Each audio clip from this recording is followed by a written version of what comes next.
I'm dancing to my own commercial. Let's see. Hey guys, Jennifer. Oh, look, Enzo's here. Betty, What? Shandy, Tanya. Hi, gorgeous people. Hello. Oh, you're off to bed. Oh, all right. You can leave. You could. We can tell you fairy tales or something to get you off to sleep. Enzo's very good at telling stories. I've got a dog hair on my lip. I kissed the dog. On the head. Kiss the dog. Yeah. Oh gosh. So Enzo, how have you been this week? Very well. It's gotten cold again here. We got warm for a little bit, and had to do some running around outside today, and just high winds and bitter cold just slicing through me. It's like, yeah, Ooh. I'm back to sitting inside for a few more weeks. Hang on, where are we? It's winter, spring. So spring's got to come next for you. Hello, educated investigator. Hello, welcome in. I finished your 5 haunting questions episode, Enzo. I've uploaded it to the YouTube, so it will be the next premiere after Tuesday's one with Dave. So Dave called me a squirrel. A squirrel? A squirrel. He said, I was talking, you know how I go. I was talking to him and I said, so I asked him a question and I went, and blah, blah, blah, blah. And he goes, you're like a squirrel. You're all over the place. And I said, everyone's used to that. Oh, look, Tanya's been a member for 1 whole month. Woo! How cool's that? I've got to remember that. Yeah. Oh, yeah, there we are. Yeah. Oh, I still haven't made a sing song or a dance. If anybody gives me anything, I'll have to work on that. Maybe I could work on alien doing a dance or Bigfoot. I don't know. I'll figure out something. That's right, Shandy. Squirrels are cute too. Because I must be cute. I don't know, Enzo. Am I cute or stupid? You are cute. Oh, shucks. Oh, dear. Yeah, so, and I didn't realise when I was in Australia, we've got another group of investigators, older ladies. They're called the ghost grannies, granny ghost hunters. Anyway, they're grannies. but they on one of Dave's podcasts on a Friday night. And I know who they are. I just didn't know that he knew them, that sort of thing. So I contacted them and they're going to do my 5 haunting questions as well. And the Ouija brothers are going to do it as well. People in the chat probably. Hey, Maisie, Julie, hello. So I've got a few more lined up, which will be fun. But, yeah, you're next after Dave, and Exploring Harley is did one for me as well. I said to him, people call him Jeff, but I don't know why, because that's not his name. I think it's just people who can't say Jean. Jean. He's French. Well, Canadian French. French Canadian. How do you say that? French Canadian? Yeah. French Canadian, yeah. Yeah. I said to him, for the ladies, it's in the episode, I said, for the ladies, say something in French, And he goes, bonjour. And I went, is that it? Is that it? That's the extent. You could, I think if you were French, you better could just than I could do. So. Yeah, you could just about say, hey, go and cook me some dinner, woman. And it'd sound really romantic. Hey, Dee. But yeah, I wanted to talk to you about a few things today, Enzo. Ooh. Things I normally don't discuss because I don't really know anything about them. But cryptids. A cryptid is different to an elemental, is it? Or is it the same thing? Yes, I would say there's a difference. A cryptid is basically an unclassified animal. It's something that would be considered in the animal category, whereas right, like your Bigfoot, like the Loch Ness Monster, like You got the Yowie down there in your neck of the woods. There's a lot. Actually, a lot of Europeans thought the platypus was completely fake. They thought it was something that somebody had stitched together when they were bringing, dead ones back to the Europe for the first time. Oh, okay, because of the duck bill and and it lays eggs. It's like, what? And it lays yeah. That's just a hodgepodge of a bunch of different things. It doesn't make sense. But as it turns out, your land is full of very, very many things that fall under that category. But Yeah, they're real. Cryptids are things that they're animal classifications of something that shouldn't really exist, or certainly hasn't been classified. Oh, all right. So then an elemental is a fairy. I know a fairy is an elemental. A gnome. A gnome. Elementals kind of lean more towards what we consider like the magical side of folklore and things like that. Versus, who's here? I'll just say Sky Talker's just arrived, and Cap Cindy. Hello.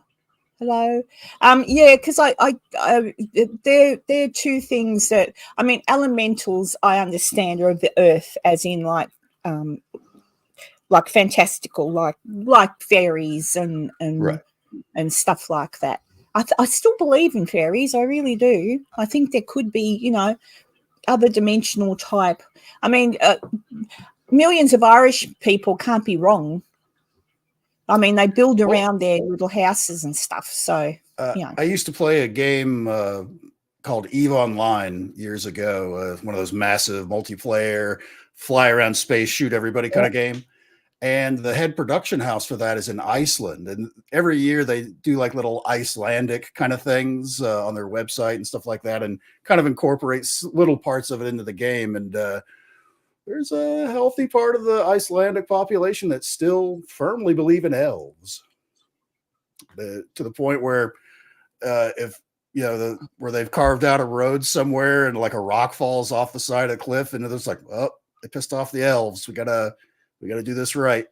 So they have to go out there and like apologize to the elves and hey, Nikki, push with reverence the whatever the debris is off of the road so they can get around it. Well, yeah, like I think maybe somehow it's kind of over millions and trillions, not millions, but thousands of years. Yeah. it's thousands of years. Well, you never know. I mean, you don't know, but yeah, over thousands of years in time, I reckon it's kind of like a mixture of people having respect for the land, right. And so therefore, like with pagan times, therefore, give gifts to the gods to give us bountiful this, that, and the other, and somehow that's kind of mixed up with fairies and goblins and all that. That hey, don't build over there, nature-wise, like a nature connection, sure. and it's evolved into fairies and whatnot. But I still think fairies are real. I still think it could be a thing. I mean, and until I'm proven wrong, and I'll never be proven wrong. Every culture has their folklore side that, at least at some point in the past, and still even today, they certainly do believe in them. Yeah. Plenty of Native American tribes across the U.S. that has very strong thoughts on all of that.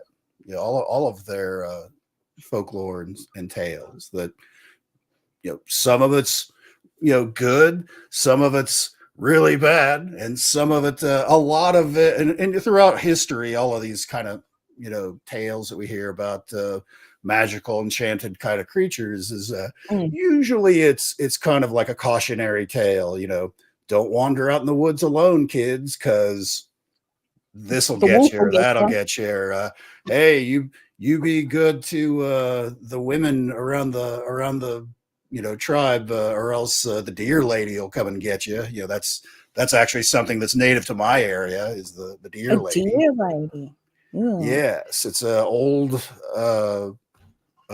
Native American folklore of part beautiful maiden, part deer, that basically it's usually her feet. But any part of her can like be part D or part. Hey, there we go. Where's my noise?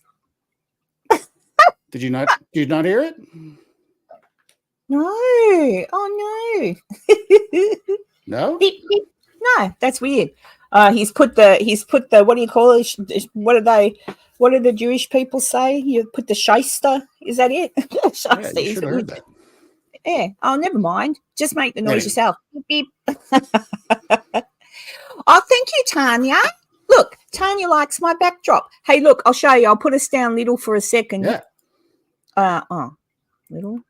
There we go. There you go. Oh, hang on. I'll get you off, Tanya. There you go. Look, see? I was playing this morning. So I got the leprechaun and a little zombie person.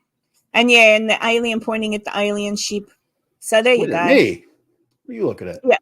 Yeah, it is a bit like that, isn't it? Does kind of resemble my little guy I've got here. It does a little bit. Oh, no. But the deer lady, basically it is that men should, in the tribe should respect all the women in the tribe, or else the deer lady will come out gay, where she's known to lure promiscuous or men that mistreat women in the tribe into the woods, kind of in an alluring way, where they think, they're going to have a good time, and she kills them and they disappear. I'm not tall, Sky Talker. Oh, well, I'm not short, but I'm not tall. I'm 5'7", I think. That's, I'm normal size. What did Cap Cindy? I used to tell my son Queedo would come visit if he was bad. Who's Queedo, Cap Cindy? Who's Queedo? Do you know, Enzo? I'm not sure who that is. You do have to tell us. It's just there's so many. Even I laugh even like with the old stories that Hansel and Gretel and Little Red Riding Hood and all that sort of. Every single one of those stories the Grimm brothers wrote terrifying. Like, oh yeah, like there's nothing fairy tale about them. It's a tale. I'd call them horrific tales. Oh, there you go, Shandy. So we're both the same height. Yeah. Oh, okay. She just made him up. That's all right. Oh, okay. When I was little, it was always do as you're told or I'll tell your father. That was scary to me because I knew I'd get the strap. So, thank you, Tanya. Thank you. All right, here we go. I've got to sing. All right, we ready? La la la la la. Thank you, Tanya. La la la la la. Thank you, Tanya. There, that's it. Thank you, Tanya. Who got it? I wonder. Shout out whoever got it, because I don't know. I can't see.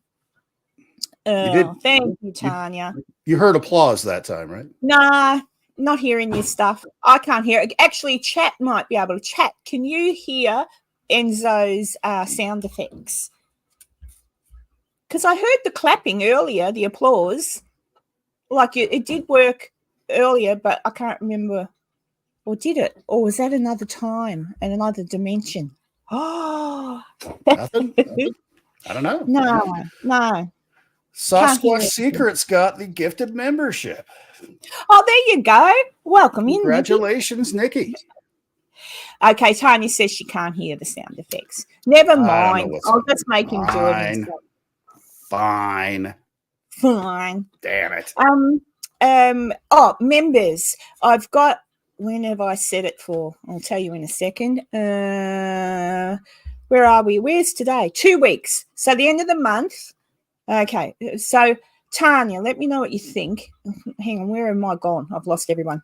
28th of February for me. So it would be the 27th for America the day before, and you too, Maisie. I don't know, but I've put up a live for the members only, like a and I'll share the link out and stuff. And so I'm going to do that once a month, just have a members only live streamed, and so you guys can come in and talk to me and stuff proper if you want. So just so you know, and I've still got bits and bobs I want to put on there, sort of just things that I won't put in an episode and stuff like that. But I'm trying to think of interesting things to do for the members that are fun. I don't know. Any thoughts, Enzo? Any thoughts?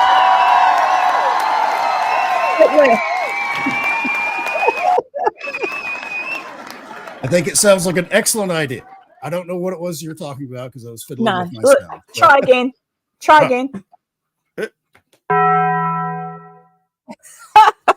Taco Bell dog. Taco Bell dog. He does look like the Taco Bell dog. do they still use that as a thing, or have they changed their logo? Not really. No, they changed it out a while ago, but people still remember it because those were some funny commercials with a little talking chihuahua on there. Oh, okay. But I've done it for 4 p.m. my time, Tanya. So that's what, hang on. I did it 4 p.m. my time. So it should be 6. You're 4 hours ahead, aren't you, Tanya? I think. So if it's 4 p.m. for me, it's 8 p.m. for you, unless you're working nights. And England, I can't remember. Someone's going to have to click on the link for me. It's up. And America was lunchtime, I think. Oh, I can't remember. I don't know. But I tried to make it everybody, or maybe America was really early. I can't remember. But when I picked it, I tried to make it. It took me ages to try and get the right time so that everybody could at least decently be awake or something. Oh, there we go. See, Tanya, I was thinking of everybody. And Maisie, would you, if you can go to it, can you click and see what time it is for you? Because I think the UK is evening. Oh. No, morning. Oh, I don't know. I'm in Queensland. Sky Talker. So 4 p.m. for me is 5 p.m. for you. That's why everyone just needs to click on the link for the time where they are. But you know, it's the easiest thing, really. I did try, Shandy. I did try. It's not easy. It's either an ungodly hour of the early morning and perfect. Like America and Australia can kind of tilt in. It's only, I think, 10 hours difference. So depending on what you do, you can kind of make it work like I am today. But to try and get the UK in as well, it's either one or the other is going to be asleep. Yeah. In the UK. Oh, well, you know, England, UK, Scotland. Yeah, you're all mashed together. I will never say that when I'm in Scotland. I was about to say, you don't want to go back there anytime soon, do you? They're not going to let you in. I think it's about time Scotland was its own country, really, because, I mean, you know, it should, there's things that need to change. Ireland too, I think. Although I don't think Ireland's been, everyone's still under the Queen. But then again, I don't want to be I want to stay under the monarchy. So there you go. I'm old fashioned. I like having a king. He better hang around for a while. I hope his cancer's not too bad. Oh, no. I was trying to figure out, they haven't said what kind of cancer it is, because most men have a prostate issue when they get older. Nearly every man will probably have to have what they call a TERPS procedure, which is just basically fixing something up, just a procedure, benign sort of, it's not benign, it's a bastard of a thing to go through if you're a man, but it's just a procedure. Most men, it's not often though that they would find cancer of the prostate without having found it before they operated. So whatever the cancer is, it has to be, I don't know, I'm just guessing, but I'm trying to think why they found it during the procedure, unless they've done a biopsy and it wasn't visible at the time, and they've done that, which is also very normal, biopsy or whatever, and it's shown up in the biopsy. So it may well be prostate cancer, and if it is, boom, easy. Like it is, if it's not been let go, it's quite easy to fix. My dad's got prostate cancer. He's on female hormones to keep it from growing, and he says he gets hot flushes and all emotional. So I hope that's all it is, and the king will be all right. But But yes, it was more Princess Catherine I was worried about. 2 weeks in hospital after abdominal surgery. I've had abdominal surgery. I was in for a week. I could have stayed in for longer because it does knock you about. But I thought, so it's either she had what I had, which is nasty, or ladies' problems. Either way, I'm glad she's all right too. Doesn't really matter what they've got in the long run, just so long as it's nothing nasty. My 78-year-old neighbor came back this week from the hospital. She was in there about 2 weeks. She had to have the arteries in her heart cleaned out. They were getting clogged, I guess, or whatever the actual word is.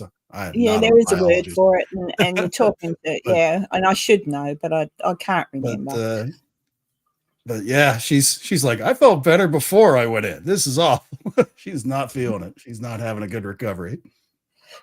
Did I say hello to you, Too Cool for Banshee? I don't think I did, but hello, because Too Cool for Banshee subscribed to me yesterday. A bit late, mate. Hey, income, but nice. Yeah, I said, come on over. So there you go. Have I missed anything? Oh, what are you asking? Maisie, have you watched Garth? Oh, how do you say that? Marenghi's, Dark Place, Scotch missed episodes all about Scotland. I haven't. I'll have to check out what that is. I love Scotland. I haven't been there, but I'm going there. And I'm Maisie. I'm going there. I've got to go. I wonder, somewhere I've got a photograph of, but I'll show you. So in my genealogy, hang on. Tell me if you know where this is, Maisie. I'm just trying to get a big picture. There we go. Come on. Looking for a nice picture. Something that looks impressive, but it's really not impressive.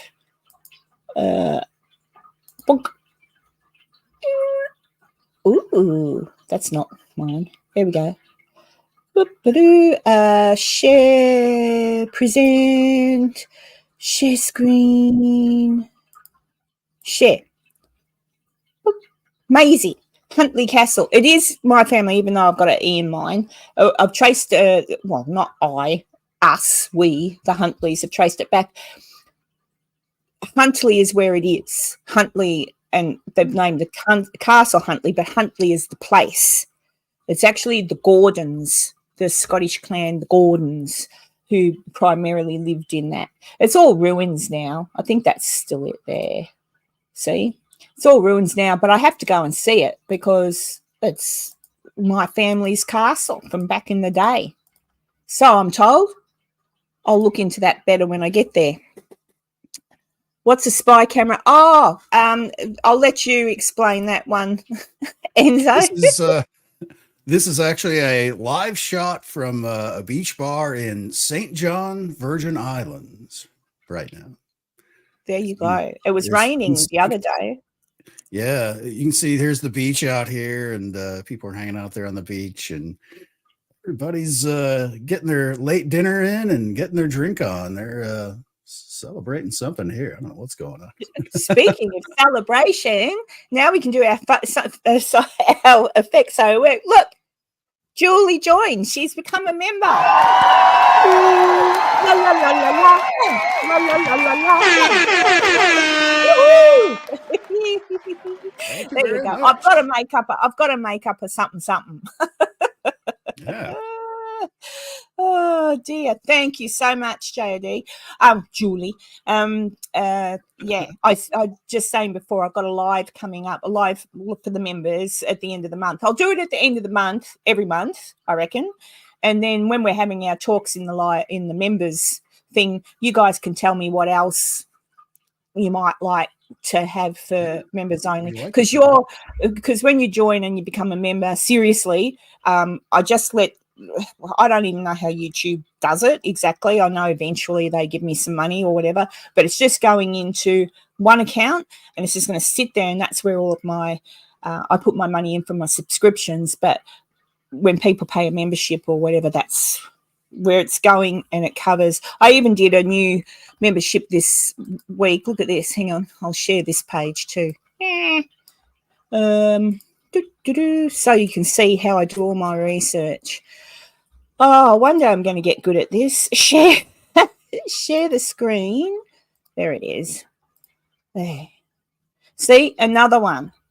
So I went in because I was looking for something today, and a particular author had written something, this fellow, and I thought, I've got to read that. And so I've actually emailed this gentleman. He works at the University of Nevada in Reno. So I've actually emailed him to ask him a few questions. But like everything, it costs me money to do that. So you've got to, if you're going to do something properly, you've got to do it properly. I don't want to get information from people, because I've discovered people tell you stories, and that's exactly generally what they are, with a tiny touch of truth to them, so I like to get it from people who know stuff. So there you go. Sky, what's Sky saying to look for? What have I missed? Maisie, what have I missed? Where's Sky? Sky said something and I missed it. It is that. It's the thing about whatever it was in Scotland, and I've been yapping, so Colleen, where's Colleen? Because it's warm here today, Dee, but it's also raining. We've had so much rain here. I had a wheelbarrow. Do you call them wheelbarrows in America? Yeah. Yeah. I had a wheelbarrow empty outside day before yesterday. It was empty because I was going to clean out the bottom of the big cockatoo's aviary, and you got to pick everything up and chuck it. So I had that empty in front of his cage, but then we got a downpour of rain, and it rained nonstop for 24 hours, even longer because it rained the following day. That wheelbarrow, which is big, I've never seen, it was full. It was overflowing, like it was with water. I mean, that's a lot. It has to be at least 4 or maybe 6 buckets of water. I've seen a bucket fill up after a heavy day of rain, but it was nonstop. It was, the garden's loving it, but now when you walk out in the back, I can't do anything in the backyard at the moment because it's not raining now. Oh, it was. Hang on, let me have a look. Oh, no, it's still raining. I'm looking at my little outside camera. It's still raining, so I can't do anything because the ground is wet upon wet upon wet. So, darn it. But that's okay. I did a lot of gardening the day before yesterday, so. 50. 50. Oh, hang on, Colleen, are you in Perth? I'm with you, Colleen. Right, but for anyone seeing me have a mind fart, Too Cool for Banshee is Colleen. Yeah, one of them. And Colleen is in Western Australia. So there you go. So that explains it. Yeah. I was actually looking at the temperatures the other day on the news. I normally don't watch the news, but it was on, and they were doing the weather, and you could see in the middle of Australia 50 plus, and I went, ugh. Oh, Geraldton. Okay, I know where you are then. I know where you are, Colin.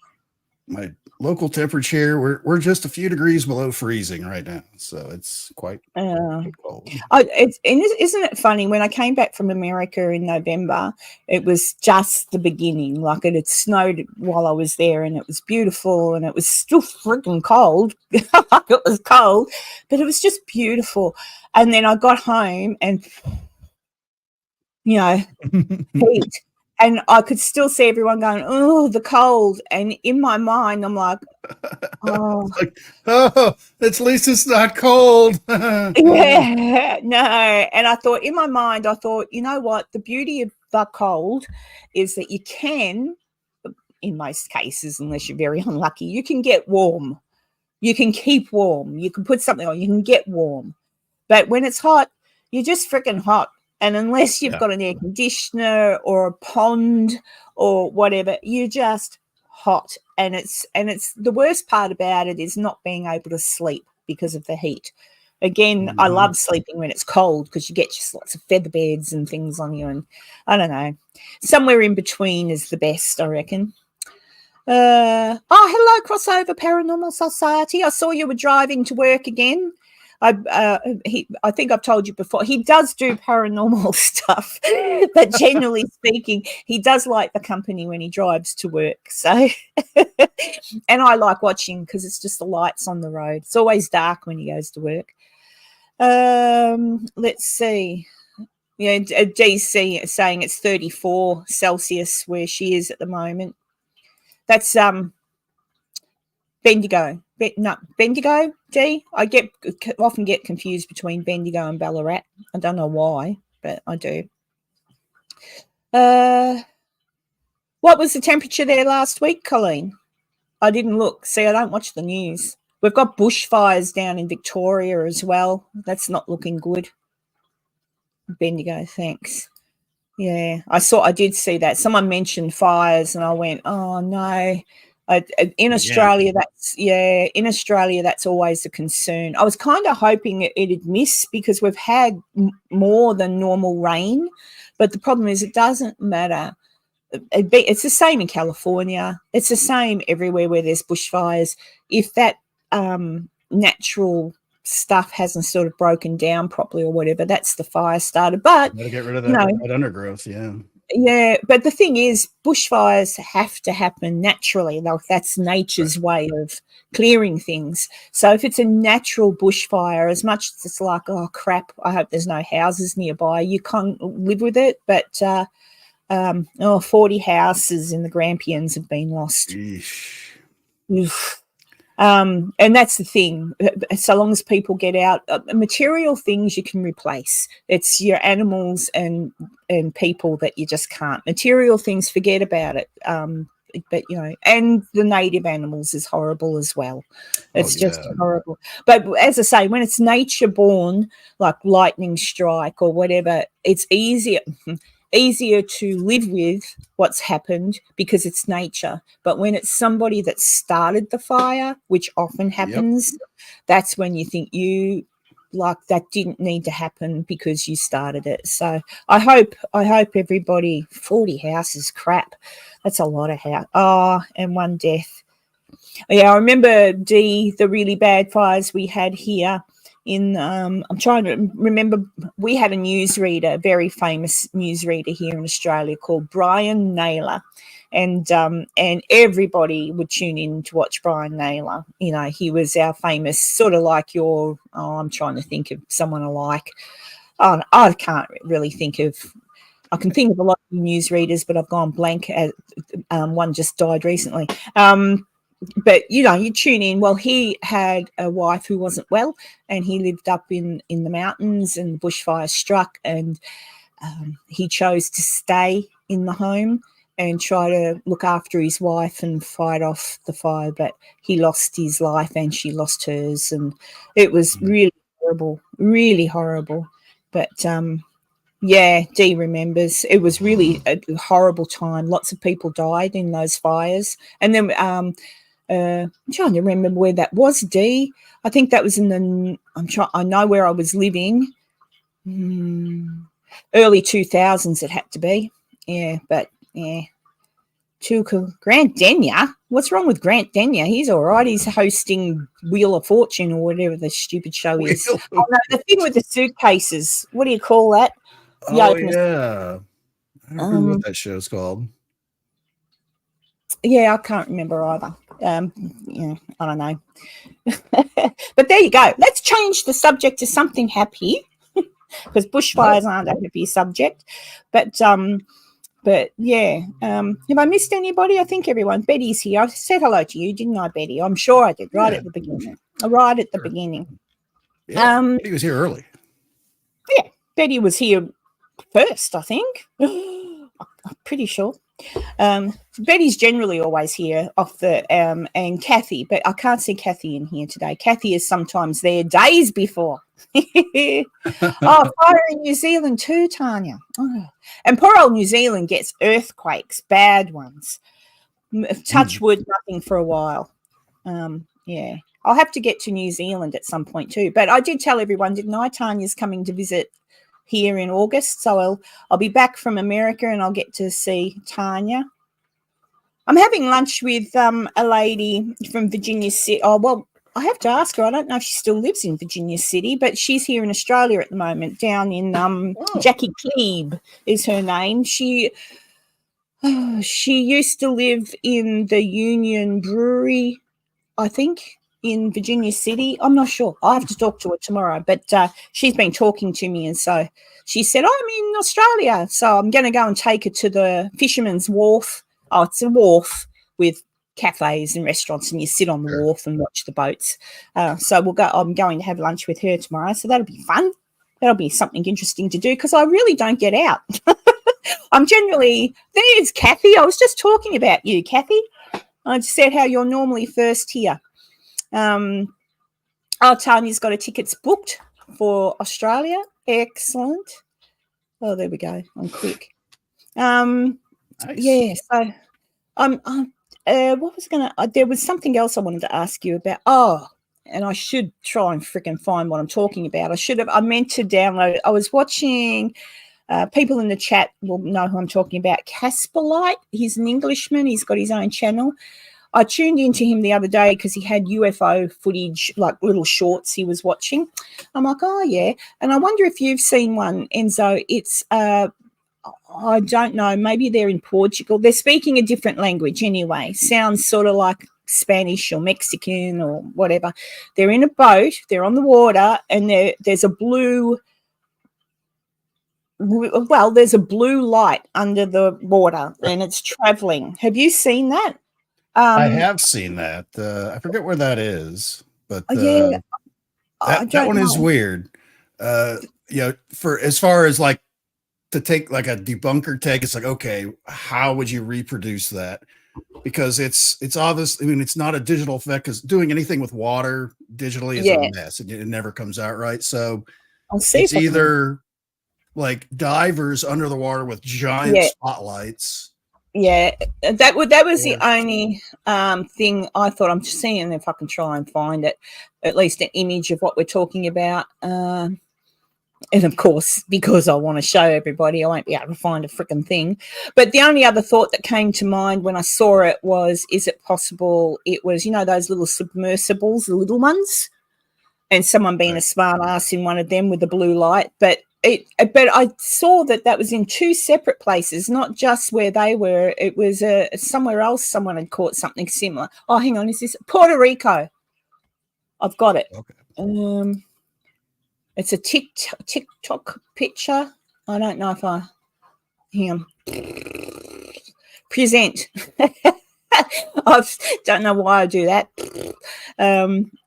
Share. It's not the video, but do you see the blue? Can you see my mouse? Right. Yeah, I can see your mouse. See, and guys, if you watch it, it probably isn't hard. Even just, Tanya's put the episode up. Thank you, Tanya. If you go to Casper Light later and have a look at some of the footage he's got, like a lot of it you can look at and go, but this one was really interesting. I thought that is kind of weird. I mean, it could be someone in a submersible with a blue light. It could be. It could. I mean, the other option of someone under the water with a big light, or that seems like it's usually when you see like iridescent plankton, it's more at the surface. I don't know if you've ever seen that or not. Yeah, I've seen pictures of that. And hi, Natu. I've seen pictures of that, and that's why I thought when I watched that footage, because there are some things that as good as when I watch footage, and I'm not an editor. I can edit, but I'm not an expert. But if you watch footage that's faked, when you're looking at it, if you often look just off to it, that's where you see the glitches. Like you don't look at the object they're trying you look at the focus where they've, and I couldn't see anything on that one, and I kept playing it, and I'm like, I can't see it. I've seen another thing too where someone said they lost. If you pull up the thing that I'm sharing down below. Oh, sorry. Yep. I can do that. This is what that iridescent plankton looks like. Oh, isn't that beautiful? But look at it. It doesn't travel underwater. That was traveling underwater. When you were watching that, Oh, isn't it beautiful? Geez, the planet's got some beautiful things, though, hasn't it? I mean, that's beautiful. I could sit there and that'd just be beautiful. Isn't it pretty? Like some of those beautiful, oh my God, that's Dog gorgeous. running out there. Like some of those beautiful fish you see deep down in the ocean, you know, it's pretty cool. Julie R's been a member for a month. Ooh, look at that.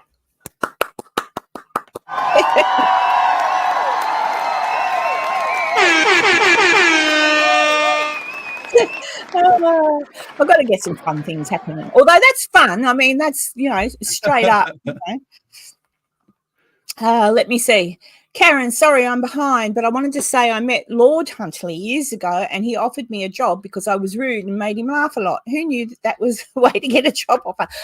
I know. And Lord Huntley, apparently what happened, I don't know if it's him. Was he American, Maisie? Was he an American? Just out of curiosity, because what happened was a while back, they had to find the new Lord of Huntley or something. And so they had to do a genealogy. Or was it Tom? If his first name was Tom, it was Tom Huntley, Thomas Huntley. They had to find a new Lord. They did the genealogy. And I thought, hello? Like, no, not American. Good. Then he was Scott. But they did something and they went back and they found the closest relative, or, well, people had to put their hands up. I thought, well, I didn't see that ad, but I couldn't be a lord, but my dad could have, or my grandpa. But yeah, that's pretty cool. Maybe I can meet him.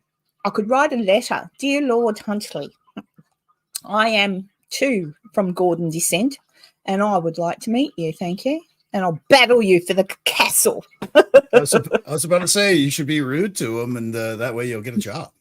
Yeah, maybe. Or a castle. The castle's all in ruins now. It's literally a tourist attraction, but I must go there. I must go. My brother, younger brother, did go there, and he said that it was funny because when he was there, he just saw lots of people that looked like my side of the family.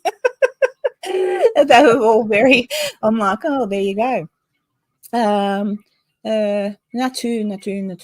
What are you looking forward to, Julie, for Natu? Have I missed something? Is there something you need to share, Natu? If there is, let me know. I can do that. What was I going to say? I am a squirrel. I prefer to be, I would like to be a raccoon in life, though, because then I've got little hands. Raccoon.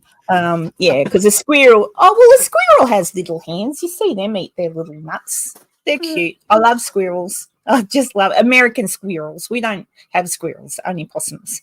But, yeah, and Canadian squirrels, they're super cute as well. They're pretty. They're like little, they're dark brown. Someone can correct me, but they look, when you see them, they're sort of like a very dark brown or dark red. Not red. They look brown. So we do have brown. Red squirrels in the U.S. So they're only in certain parts of the country. The squirrels I mainly saw when I was in America were like the cute little brownish kind of, yeah. Yeah. And then when I went to Canada, there was some near Niagara Falls, and they were really like dark and had a beautiful big bushy tail. All of them are cute. All the red squirrels I've ever seen were in New York, so that's right across the way from there. So it was probably a red squirrel.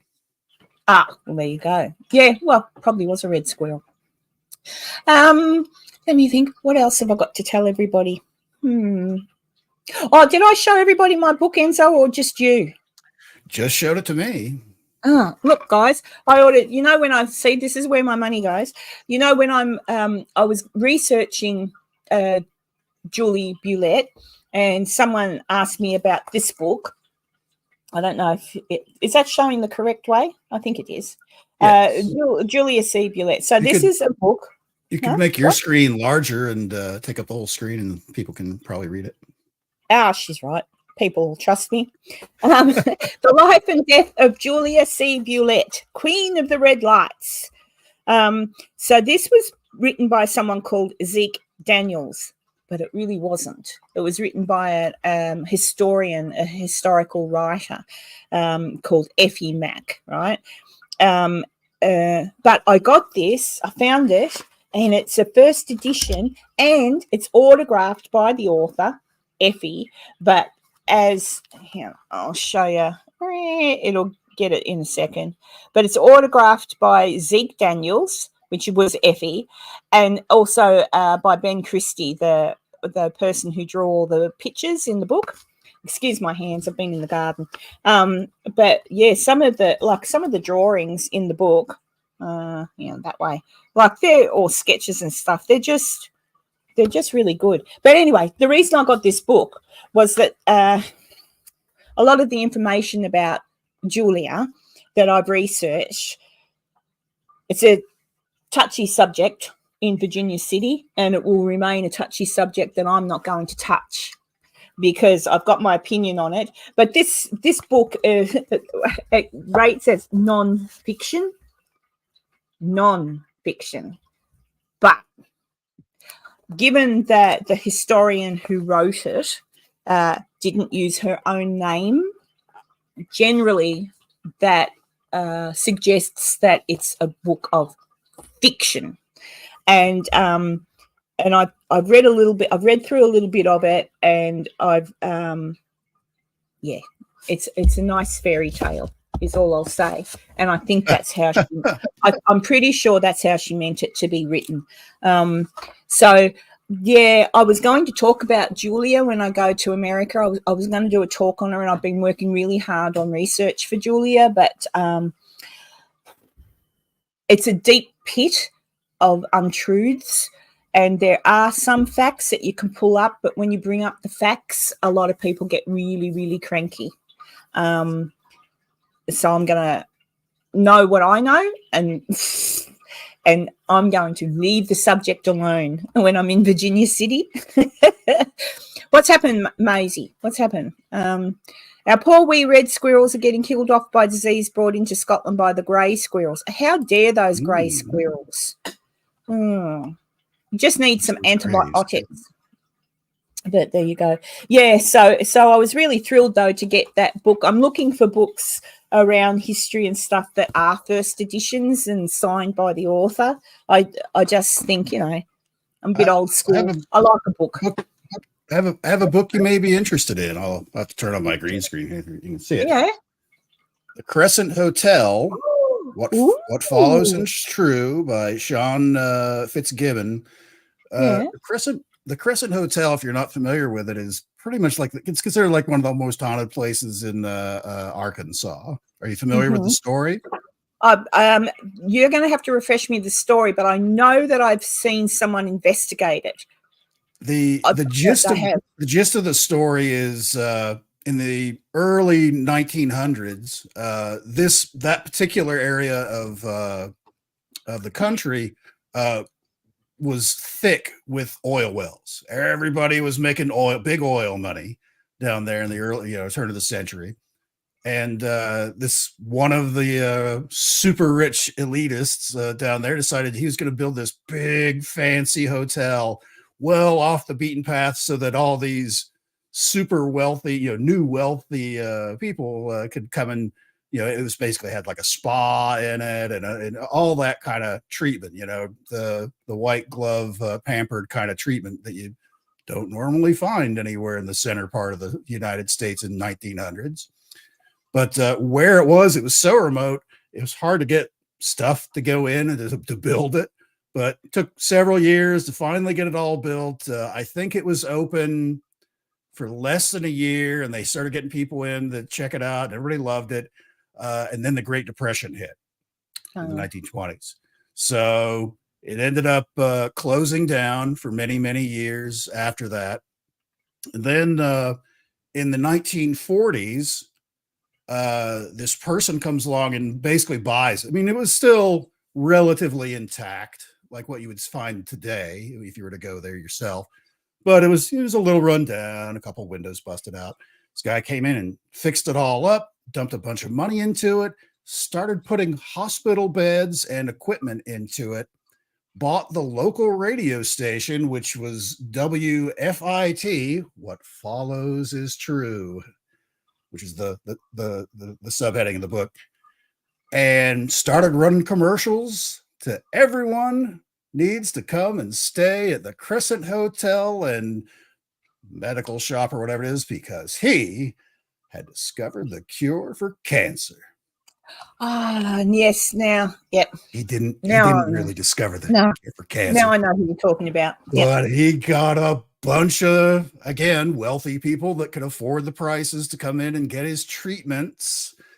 And they all died horrifically from whatever cancer was ravaging them. If you've got money, you will pay and do anything to deal with cancer, especially in the 1940s, 50s by that time. And of course, this went on for years. And of course, he wasn't really curing anybody. So a lot of people died horrifically there. They finally, the doctors union in Arkansas finally started complaining. It's like, this guy he's not even a doctor. And he's like injecting stuff in people's heads and things. He's a madman. So they finally got it, and he disappears. He runs out of town. Turns out when they look back, he had done similar things. This was a much bigger deal. This was a much bigger scam that he had ever done, but he disappears off into Mexico for a long time. They kind of lost track of him. Well, of course, after that all fell apart, now the whole place falls into total disrepair. Nobody wanted anything to do with it.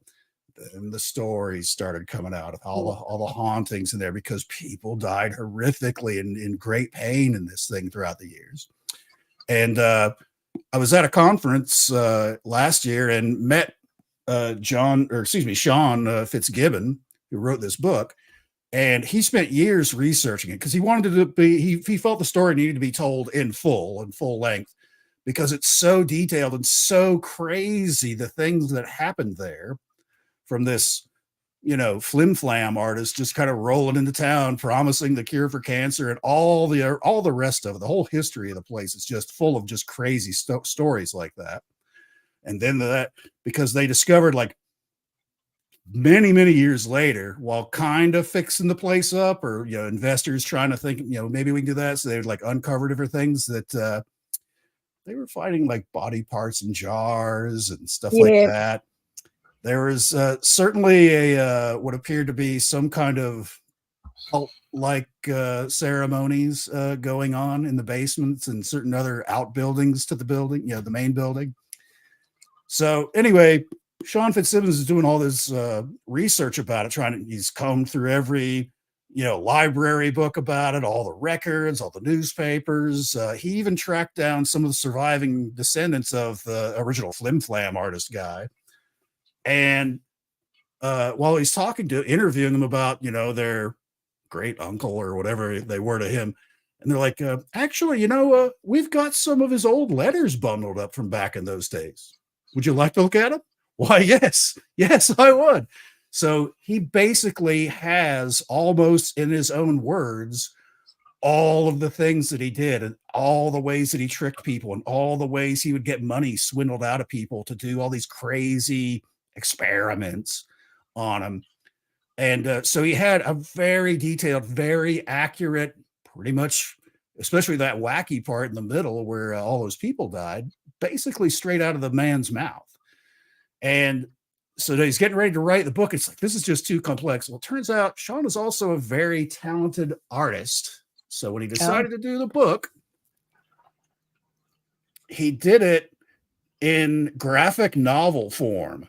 So it's like a giant comic book with very detailed pictures of all the different things that went on there, with the other little word bubbles explaining all the different characters. And he drew all those. Did he draw all those, or he got someone else to draw it for him? Nope, he drew them all. Everything in here is all from that one guy. Going through the whole history of the place. Amazing story. Amazingly well illustrated book. It's pretty cool. I recommend it for anybody who likes graphic novels and enjoys a well researched haunted house ghost story. That I might try and get a copy. Freaking crazy. Did he sign it for you? Yes, To he my did. best friend, Enzo. That's what I tell everyone to sign my books. To my best That's what he friend. said. Mm. Yeah, there it is. Enzo, Enzo, thanks so thanks so much. much. Enjoy the book and stay spooky. Lucky. Yeah, I love books. So this is a good Uh, one. let me see. Tanya's just telling Maisie was talking about the squirrels getting sick, so telling her to look after them at a house, and then says because Karen would. I would. I'd also get them antibiotics, try and figure out what's wrong. I'd nurse them all back. People just don't care enough. I mean, Maisie does. I just, oh God, that doesn't sound. Yes, I would. I always bring home sick animals. If I see a bird hit on the side of the road, if it's not dead yet, I don't have the heart to go. You know how some people can just go, like, I can't do that. So I'll bring it home and I'll sit with it. And you do see a lot of injured animals that you can't, they're past helping, but don't let them die on the side of the road alone. That's how I got my cockatoo Popeye. I thought he was going to die, stinking hot day, 40 Celsius. I thought, oh, you poor little thing, you can't die. His eye was hanging out, and I brought him home and fixed him up and thought, there you go, you can die here in the coolness and whatever. And he lived. I looked after him too well. Yeah, dear. Yeah, I do like a good signed book. So all the books I buy now or get. Actually, did Janice? See, Janice signed my copy of Amazing. Oh, you can't see it. My lovely friend Karen. See. Oh, she's gorgeous, Janice. I talk to her message her nearly every day. I did make the mistake of making phone calls to America and got the bill. So now I've got to remember, because some people I know aren't on Messenger, because you can call people on Messenger and talk to them like the telephone and it's just data. But yeah, but my friend Connie, she's not on the Facebook. I can't call her, so I have to call her just the regular way. And I got my bill. So now I'm just messaging her a lot. Again, people, this is Janice's latest book, Amazing Nevada. She's got tons. They're all on Amazon. But that one I like because I can read little stories at night time before I go to bed. They're just short stories. I'd like to pick up a copy of that myself. Yeah, I'm sure she'll tell you she's her best friend in the book. There you go. The Authentic Happiness Show. Hello all. I'm new here. I'm Suzanne, hypnotherapist from Arizona. Cool. That is my friend Suzanne. That is Nikki's sister. She does a show on Thursday nights, which I sometimes pop on and say hello and chat about all kinds of stuff like we do on here. I'll have to go over and have a bit of a gander, Suzanne. Yeah, because I'm subscribed to Sasquatch. Sasquatch Secrets. Yeah. Thank you. It's like a tongue twister. Yeah, so there you go. Like and subscribe, Suzanne. Oh dear. Yeah, cool. A hypnotherapist. I had someone offer when I'm in Virginia City. It's actually Mary Lynn. I don't know. She says she can do regression, what do you call it, where you go back. I have tried, someone tried to hypnotize me once for therapy. All I did was giggle. It didn't work. I don't think my brain can shut down. Like relax enough, stop working in order. I don't know how it is you're supposed to get hypnotized, but I'm pretty sure it's got something to do with sort of just relaxing and letting go. Good luck. I don't know how that works. Yeah, thank you, Julia. Past life regression. I don't really know if I want to know who I was in a past life. I could have been a man and I might have been really mean to women, which means that when I came back as a woman, it was karma. Hey. I don't know. I'm just saying. I don't know. And I wonder why it is that a lot of people who get regressed into past lives have to be somebody, I was Marilyn Monroe or like, I Yeah, don't it's know. they were always like the king of something or the queen or Yeah, something. Yeah. yeah, They yeah, were never the yeah, I was a slave building the pyramids and one of the blocks fell on me and squished me kind of a thing. yeah. It's never anything like that. I did used to when I was pregnant. It only happened when I was pregnant. I had this dream that terrified me. I'd wake up in a cold sweat, and it was what do you call it? You know, like a continued dream, like every night well, while I was pregnant, not every night, every now and then through the pregnancy, I would Right. go to bed, have a dream, wake up in a cold sweat. And as the pregnancy progressed, so did the dream. So the dream went from being a very short image, always with the same outcome, to being almost like a movie. But it was the basis was it was the 20s, and I know it was the 20s because I was driving a car and I had gloved hands, but the basis was I was in my 20s. I went to a fancy chateau, if you will, but English. I went inside to see somebody that in my dream was my beau, but they were all raising glasses to an engagement for him to someone else, not me. Ooh. And the butler person was saying, "Don't go in, ma'am," or something like that. Then I ran out the house, get in my car, drive off down the windy sort of dirt road type thing, and crash over a barrier into the water and drown. And every time I woke up gasping for breath. It was the weirdest. It was more complex than that in the end. But in the beginning, it was just me crashing into the water and couldn't breathe. And it progressed from that. It was the weirdest dream.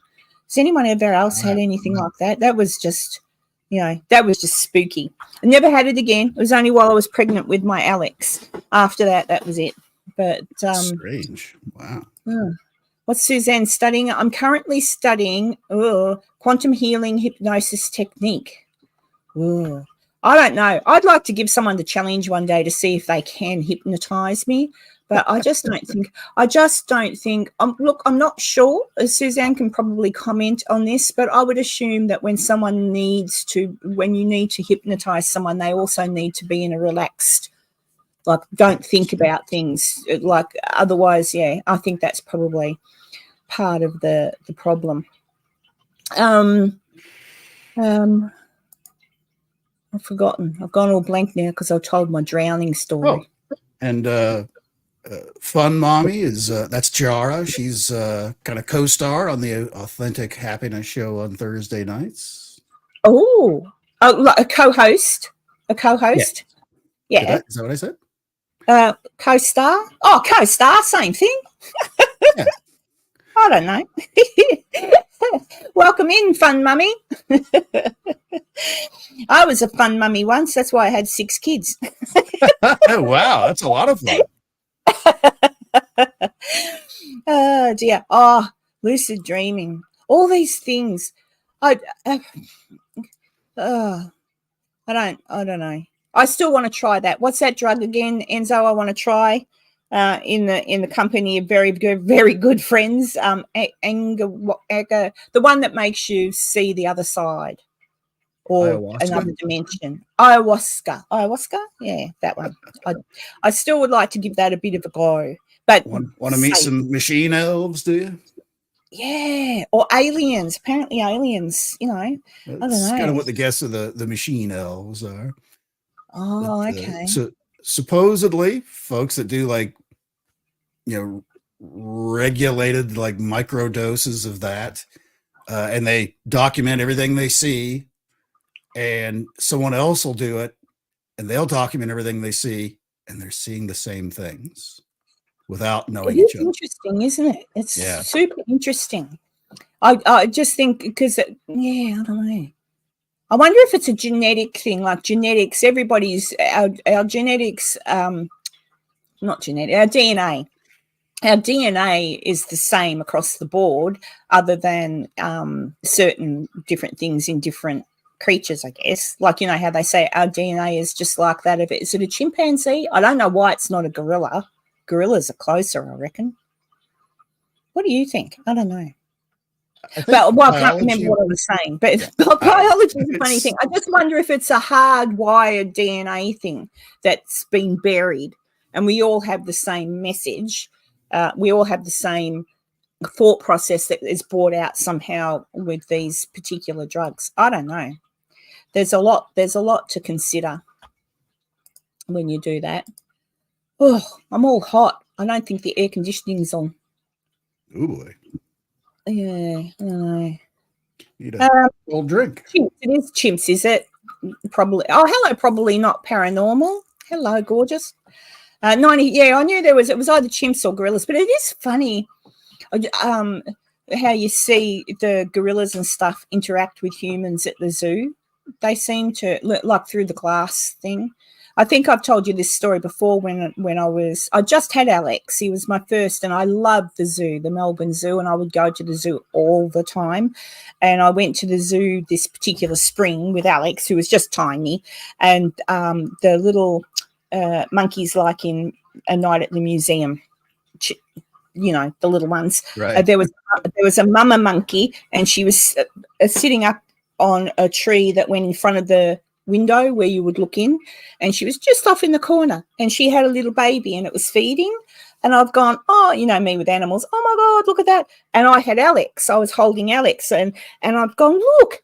And I've showed her my baby, and she's got her baby feeding it, and she's gone like this, and she's going, I've got my hand on the glass to her baby, and she's got her hand on the glass to my Alex. And I just went, oh my God, like, oh my God, you so shouldn't be in there. Like, it's just made you realize that connection with the animal kingdom. It was just, that was my best ever thing, I think. And I've seen that happen with other people. Yeah, I've seen that happen with orangutans. When mums have got little kids and they're showing, and I have seen footage. I watched it again the other day of a man at the zoo in America somewhere, and he's got his phone and he's holding it and he's going through pictures for a gorilla, and the gorilla's watching these pictures, and when the man just stops and doesn't do it, the gorilla goes like this. Yeah. Funny, isn't it? Yeah, but there you go. Oh, hey, it was nice meeting you too. So I'll come over to your channel a bit later, and I'll like and subscribe, of course, as we do. But I'll be interested to see some of the stuff that you talk about, because that side of things does really interest me. Not so much getting hypnotized, but how the mind can work in certain ways. It's all connected, if you ask me. Hey, Cobalt. Oh, you finally got in touch with Cobalt, didn't you? I think did. So. We chatted earlier this past week, actually. Oh, there you go. Good. Yeah. I didn't know on your episode I'll bring it up. What did I write? On your episode that I've got uploaded, it's just not premiering yet. It's there. I thought, how do I write? Because normally people that do the thing, I've got a YouTube channel, right? And you don't have a YouTube channel. You're just, I was really going to write a YouTube whore. That's me. Yeah, because you get around. And I thought, no, better not. You would see that as a joke. But I thought people passed around from one show to the next. Yeah. Ew.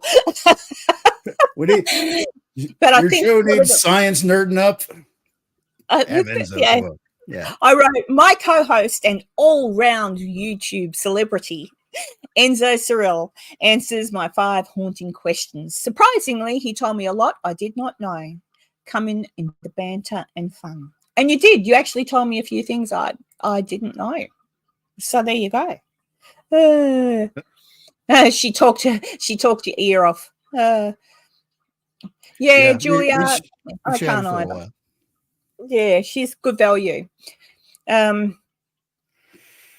read. Oh, Betty. Betty doesn't talk much, but she has, so I'll read that. Betty's there sometimes. I had a dream of my biological father. Behind him was a cross. He died when I was little, so I never saw him. I told my mum. She cried after I described him. Wow. Well, then, Betty, that was probably him.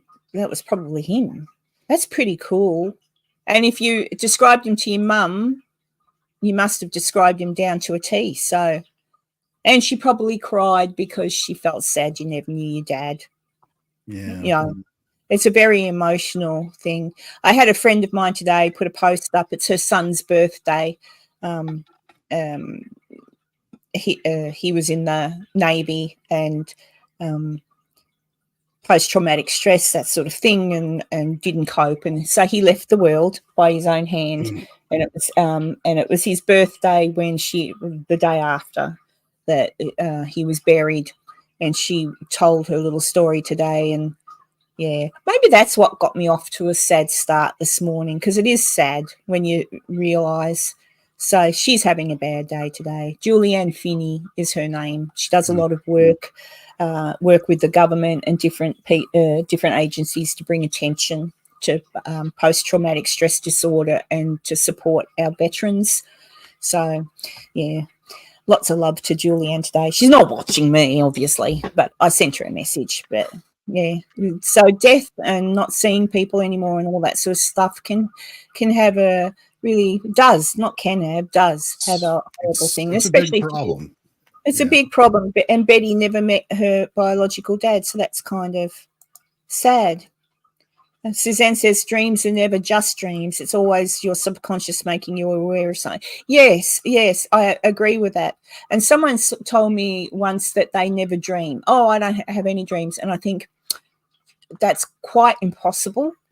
I would think it's just that they do not remember dreaming, because it's and Suzanne, please pick me up on this if I'm incorrect, but my understanding when I did psychology and all that sort of thing, I was sort of told that if one doesn't sleep long enough to dream, it's like the body's release. It's a way that the brain makes sense of the daily goings on, what's going on. It's a way of releasing certain tensions and stresses in your life to dream. Even if it's a bad dream, one has to dream. Otherwise, it's indicative of the fact that you're not sleeping properly. But I don't know. But I'm pretty sure that you're supposed to dream.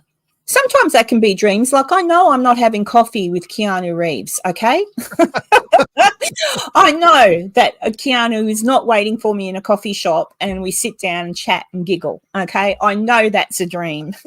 It's a wish. But it's still a dream. Your dreams are they generally like good kind of dreams or like super weird? Like, oh, I sat down and had tea with Keanu Reeves, and then he made me pay for it. He stuck me with the bill. Yeah. You know? Oh, I had coffee with Ben Affleck once while he was waiting for his dry cleaning to be done. Like I do have dreams a lot where I'll be having coffee with celebrities. It's the weirdest thing. And it seems so real. And we won't be talking about the fact that they're a celebrity. We'll be talking about normal stuff like what are we eating, what's just regular, like what you would with a normal friend. It's the weirdest thing. So I don't know what that means. I don't know what that means. Maisie says, since she started her cancer treatments, I've been waking myself up talking in my sleep too loud. Well, that's not a bad thing. Years ago, I used to smoke cigars and stuff all the time. And decided I was going to quit smoking, and I got on that nicotine patch, and I had super crazy dreams sleeping with that patch because you wear it for like a week, and then they step you down to like a lower dose and so on for a few months. And whenever I would get like a fresh patch put on, it was just crazy dreams. Like there was this one that was like it was one of those kind of like you described earlier where you get startled awake because it's so crazy, and the second you go back to sleep you're right back in the same dream. And it's there was this like 7.5, 8 foot tall, like very obese woman that was chasing me around my own home. I'm not that tall. No, you were not obese, nor are you that tall. But it was just like crazy time. But it's just like, oh my god, well, I'm so happy I'm awake. Maybe I can get back to sleep in a little bit, and I'd be right back in it where I'm getting chased around my house by this monstrous lady. Tanya, I think Enzo's just had a very similar dream. What does it mean if you have a dream where you're having sexual relations with someone you don't even like, asking for a friend? And then I've gone down and I can see Julie says, I wake up screaming a lot. And I kind of think that could be a connection because that's what I'd do if I dreamt I was having relations with someone I didn't want to have relations with. Suzanne says that waking up screaming can be a sign of anxieties that aren't addressed. Yeah. It sounds like there's something needs some work. Yeah, and Julia, post-traumatic stress. Look, I think in some ways related to the, and again, not the authority on this, possibly Suzanne more so than me, but when you got post-traumatic stress disorder and within your dreams something's kicked, I reckon even though it's horrible to wake up screaming, etc., there's probably no other way your body can cope with it other than to do that. So rather than suppressing, it's just letting it out. So it's probably a good thing, not pleasant to go through, but probably a good thing for your body, for your sanity, that's happening. I don't know. Suzanne can surely comment on that if she likes. Yeah, I would think there'd be a less traumatic way to address whatever that is, which that's one of those instances that you may not be able to do that one on your own. You're going to have to talk to somebody. Yeah, like post-traumatic stress disorder. I have had it, but it for me it went like it was. I was dealing with the trauma that had happened, and in the back of my mind, I've dealt with it, and even after my son died, something completely different to what the post stress was. Different triggers, one of my husbands, for example, would purposefully drive fast and pretend like he was going to run into trees while I was in the car. And I noted after that all ended, I'm a very uncomfortable passenger. It's past. I've worked on that and got through it. But if I got into a car with somebody and they even slightly sped, I'd freak out and I'd freak out. And I'd say, stop the car. I'd scream at them, stop the car, let me out. And that was me dealing with what someone else had done to me. I no longer do that. I'm a good passenger now. But there's things that you can work through with post-traumatic stress disorder. And then there's other things I think stay with you for a very long time. There'd be some things that would just be almost impossible to work through. But, yeah, I kind of get it, but mind you, you just have to keep working, I guess. I don't know. I'm not a therapist. I am a counsellor, but I'm not a therapist. Like, there's a big difference. We learn things, but you don't. Yeah, I'm still fascinated by it all, though, the human brain and how we process things. My roommate gets very mad at me for screaming all at night, all hours. Oh, well, there's a good way you could just get some what's that soundproofing stuff you put on the walls inside. If it's truthfully, really, I'm not making a joke. If it's truthfully that bad, or if, like there are things that you can pop on the wall that might reduce it. I don't know what could actually stop you from doing it. Probably nothing. I don't know. I'll let the professionals handle that one, George. Nice. Some nice noise canceling headphones, maybe a nice Christmas present for your roommate. Oh dear. We've got to try and make light of it somehow, Julie. Otherwise life is shit. You got to laugh at yourself sometimes. Oh no.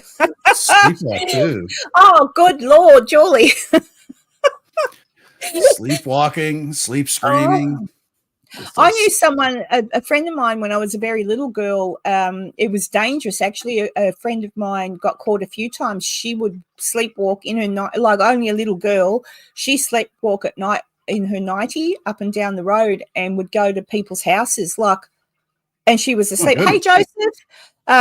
Yeah, like that was, I mean, you could get abducted That was horrific. Her parents, in the end, the parents had to snib her bedroom door, and that went on until she was probably in her mid-20s. There had to have been a reason for that. I still think sleepwalking, there has to be a subconscious reason for that. Oh, Escape the Simulation Radio. Hello. Escape the Simulation. Another good friend of mine. Yeah, thanks for coming in. Do tell us about this person, Enzo. That is Jess Rogie, radio personality. Does the Escape the Simulation radio show. Periodically, she's in flux, trying to get back into a regular pattern with her show. Tuesday nights usually. I think she's going to work her way up to a couple more shows a week. As that goes on, I'll look her stuff up here real fast, and we'll throw her link in. So, what's her name? Her real name? Jess Rogie, Rogge. So not Joe Rogan. No, Jess Rogie. Believe me, she was rebranding her show, I was like, the Jess Rogie Experience. That other JRE, they don't count, and I'm sure they won't bother you.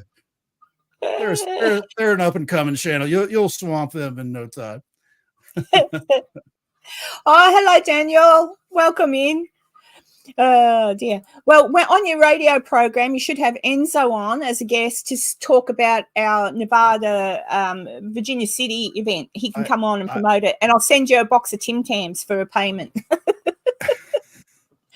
I'm taking tons of. I've actually been on her show several times, actually, where we talk about all kinds of things.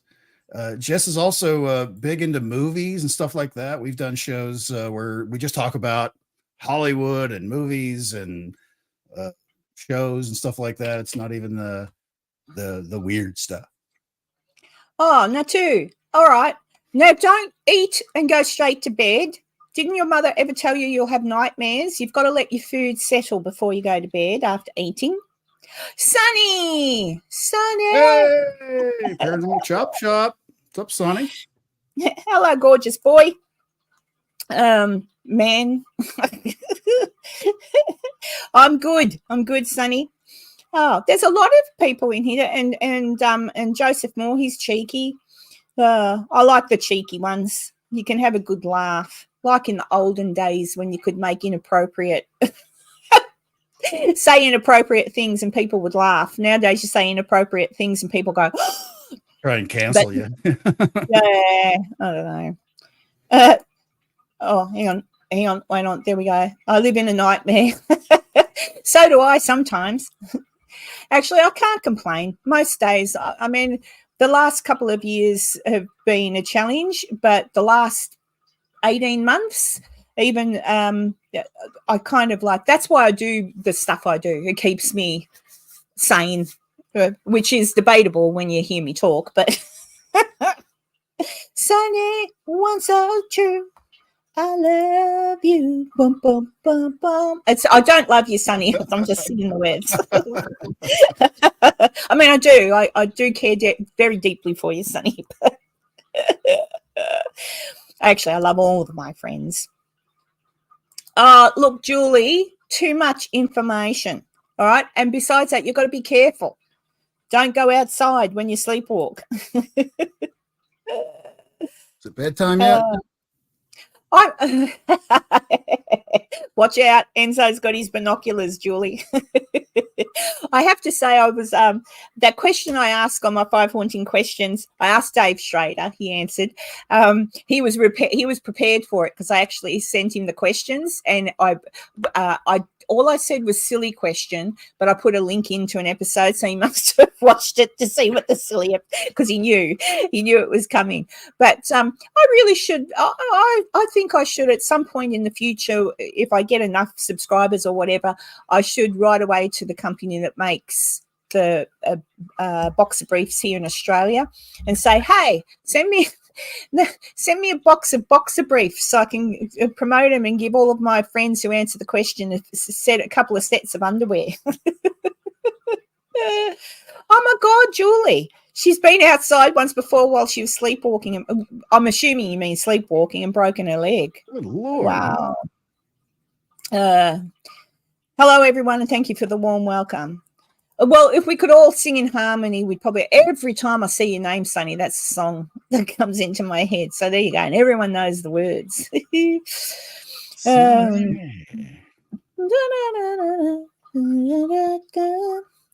I got another new member today, Sonny. Oh. Yeah. Well, technically two. Yeah, you got but during the show. Yeah, it happened during the show. So there you go. Woohoo! I'm a lucky girl. Yeah, I don't know. Oh, all right. Well, you stayed longer than you did before. I should have you on my show one day, Suzanne. Good idea. Yeah, I'd like to talk to you a little bit there. I'll message you later. I'll subscribe to your channel and then I'll find your email and stalk you. It's a joke. Her and Jara on their show that they do on Thursday nights here in the States. It's fun. It's lighthearted. We talk about everything and anything. You never know where the topics are going to go. At least for the shows I'm on with them, and it's always a lot of fun. It kind of happens like that here too. I used to think I should really be prepared when I go live and have topics to talk about, but I prefer to treat this sort of like a regular conversation, just like, oh, did you hear? That sort of thing. I don't know. But there are some things like I wanted to ask about the cryptid and the the difference between that and an elemental. Now, you'd think I know, but I didn't. I just wondered if that was, something they do. I would say your eyes should be all cleared up, shouldn't it? Now, Sonny, what's he saying? I love that song, Sonny. People sing it to me a lot. That is Bobby. But he's still got a little color in it. Oh, you could probably touch it up with makeup. Oh, that'd be a sight. Sonny in a dress. Oh, it's back to normal, he says. Normal. All right. I've been watching Come Hither with Heather. She had an episode on last night. I'm just thinking to myself, because they go into a lot of abandoned buildings. And the reason it had come to mind lately was I won't ever go into an abandoned building. I'm too scared a human will jump out at me. But they mainly go into houses or old farmhouses. That maybe if I knew the old farmhouse was absolutely 100% not a human in it. But then I was watching her episode, and this particular house was built in the 30s. And when she walked through it, it's obviously going to get knocked down and they're going to build apartments or something on the land. But such a shame, because a lot of these buildings that Heather goes into and films, there's nothing wrong with them. They've been built so well. There's nothing wrong with them. You could move in tomorrow and maybe just give it a lick of paint and change the wallpaper, but absolutely nothing wrong with these magnificent homes. But they're just knocking. It's such a waste. Such a waste. Oh, did I say hello to you, Sarah? Fantastic publishing. Fantastic. I should say it properly. Fantastic. You've been putting out a lot of good stuff on your channel too, Sarah. I'm enjoying it. Holly. Ooh. Plus a really structured live might, there you go. Plus a really structured live might feel you have to move off conversations to keep things to an agenda rather than seeing where things go. That's right, Holly. That's right. Good night, JD. I didn't see that. Yeah. Holly says hello to everybody. Holly, I have a new chicken. So I now have Thelma and Louise, which are the black chickens.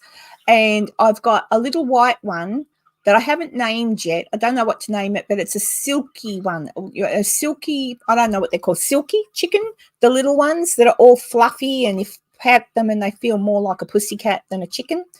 So it's white. So there you go. Hello, Giuseppe. Hello. Vigets. Vigets. So yeah, I've got more chickens, and one of Holly's chickens died.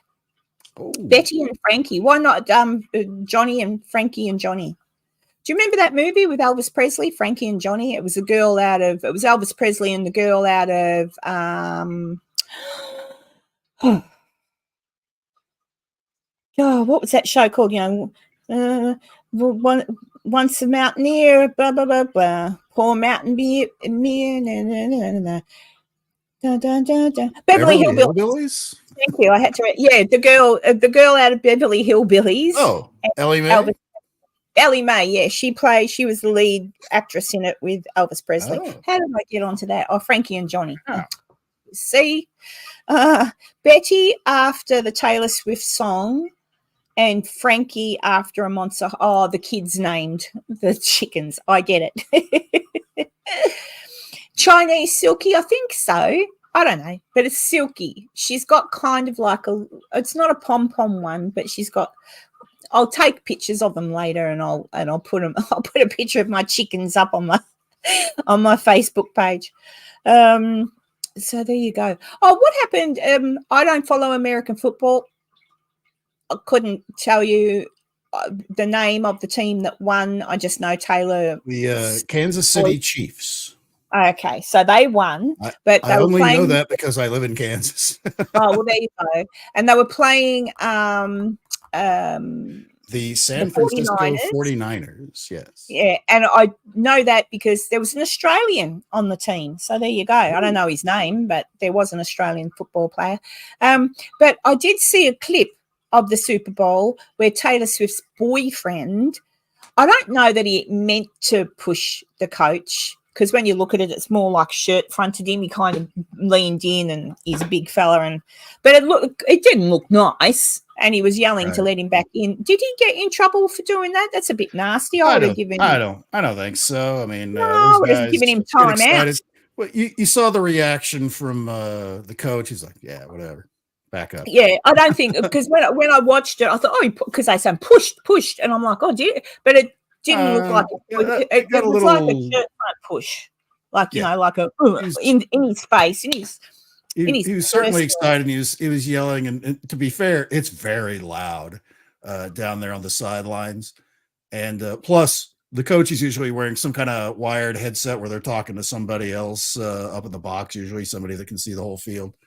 And so, not to defend the guy or anything like that, but it's a little overblown that he.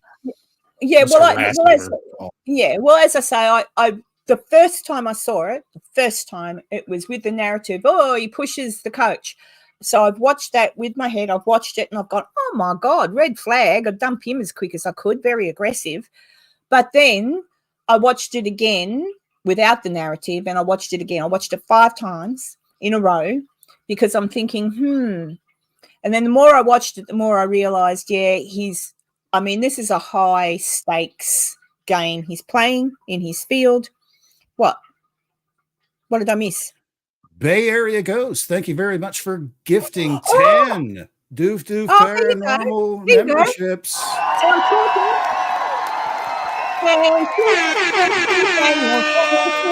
Thank you, Daniel.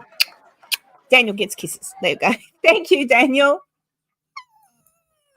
Awesome. Thank you so much.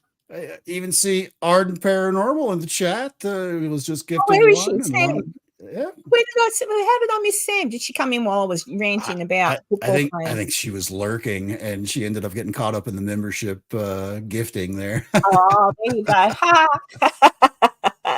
They can't hide from us, Sam. Oh, thank you so much, Daniel. You're awesome. But the more I watched that, the more I thought, if you don't listen and you just look, he's let me in, and the coach is like, what? Like they're not. It's not as bad as it looked. I don't think. It was a little overblown, I feel. Because to be honest, I didn't watch it because I don't care about sports ball games. No, I come up on. I didn't watch it. I rewatched that because it was a short. Short. But I was watching someone else who brought that up as it was Popcorn Planet, I think. And I was watching that, and they brought that up and then sort of moved on from it. But I thought, I want to watch it again and make up my, because everyone's dump him, Taylor. Oh, and then I thought, I don't know. I mean, boys will be boys. I don't know. Well, he wasn't pushing a woman. Right. The only reason I realized that the Kansas City Chiefs must have won was apparently once the game was over, because I guess it went into overtime, at least one. But anyway, when it was over and they had won, my local neighborhood, because I was watching something totally different on TV, lit up like I was in Fallujah. Fireworks are going off, people are outside screaming and going crazy and all that. Yeah. But that's what I thought too, Julia. And besides, speaking from personal experience, you can be dating someone who's an absolute asshole and you're blind. Everyone else around you can see it. And you're like, no, he's just misunderstood, or no, I'm sure. Oh, no. And then something happens later on and you go, oh, shit. I wasted all that time. No, I just walked into the door. Oh, no. No. That's when it's like, okay, playtime is over. Yeah. But Holly's just saying, she's not saying he's that bad, but I worry. I think it's just the fact that sports boys can get rowdy, like they do. They do. And no offense, but have you ever seen women play friggin' what's that thing that they play and put the ball through? Not basketball, netball. Volleyball? We have netball here. Oh my God, worse than men. Horrible. Push women, pull their hair, scream like. Yeah, Julie, they absolutely can. That's why I sort of, Yeah, people get excited about it and get caught up in the moment. Especially for something like that, because we talk about stress and stuff like that. You've got the whole country and other countries all watching live every move you make on there. You make a mistake and the whole world will jump up your neck about it. But you do something great, you're the hero. So everybody wants to be the hero. So I certainly get it, and there is a certain level of arrogance that goes along with that, which to a point should be encouraged, because to give them that drive, to let them go that extra yard, or to push them to achieve greatness kind of thing. Sonny has to go. Thanks for stopping by, brother. Hey, Sonny, you message me when you're feeling, up to it, and I'll do my 5 haunting questions with you, because I know you can talk about Bigfoot and the Rock, and just I won't have a beer with you because I hate beer, but I'll have a drink with you. Just message me when you're right, okay, mate? Have a good sleep. Night, or sing in the garage. Sometimes he sings in his garage. He does sing. Holly says, and no, I won't, Holly. I will not speak about politics anymore on my channel. Okay. There is no winning when you talk about politics. Yeah.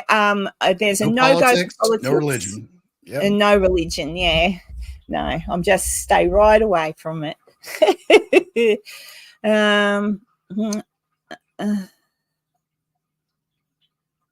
I think Holly's still talking about it. I'm not talking about it.